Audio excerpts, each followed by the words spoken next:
Hey, this is Craig Collins. I'm currently on my Facebook fan page, and I wanted to share a question with you that someone recently posed, and that is, how do you measure ROI on social media?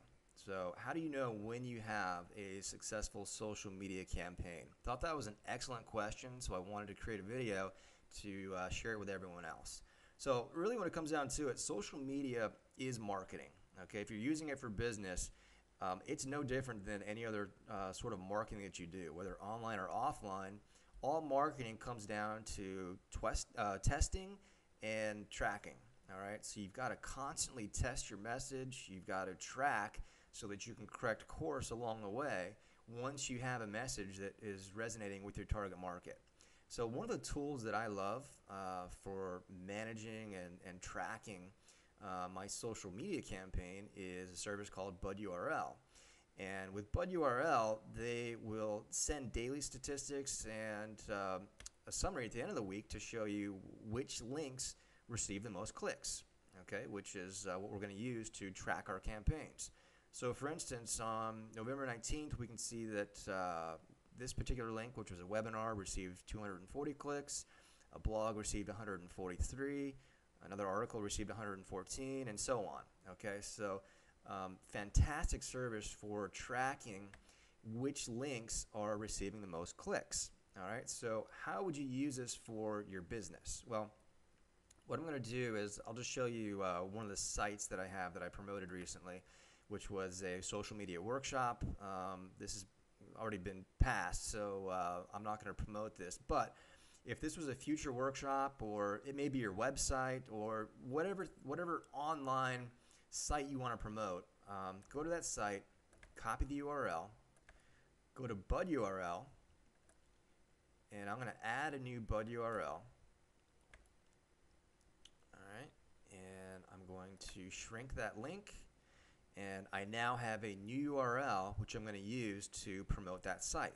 So in this case, what I'll do is I'll copy that, I'll go to my Twitter account, and I'm going to promote that. Okay, so I might just say upcoming social media workshop, and I'll paste the link, and of course I'm not going to update it because it's no longer a valid workshop, but that's an example of one way you would use it in Twitter.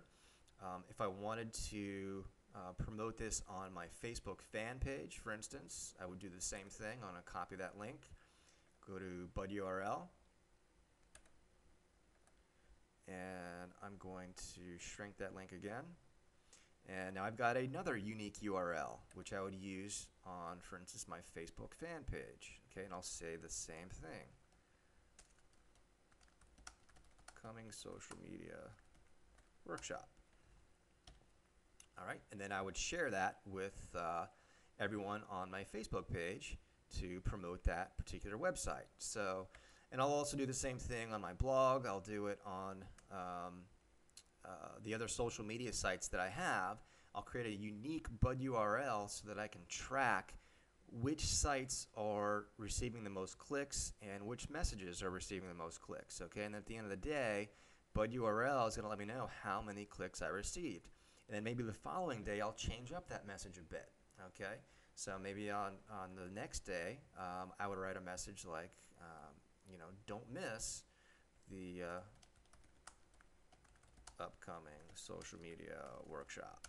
Okay, so obviously this is not a copywriting course, so these headlines are not going to win any awards. But the point is, you want to constantly change your messaging and tweak it so that you find out which one is going to resonate the most with your audience. Okay, so another thing you can do is, if you do have an online business and you have a shopping cart that you use, I would use affiliate links. Okay, so if you really want to track how many clicks a particular message received on each of the sites, for instance on Facebook, on Twitter, on YouTube, on your blog, you can track how many clicks each of those messages received, and then if you tie that to an affiliate link on your website, you can track how many sales that generated. So you can really get granular with it if you want to see, okay, which site has the most clicks and which one is producing or converting the highest number of sales on my website.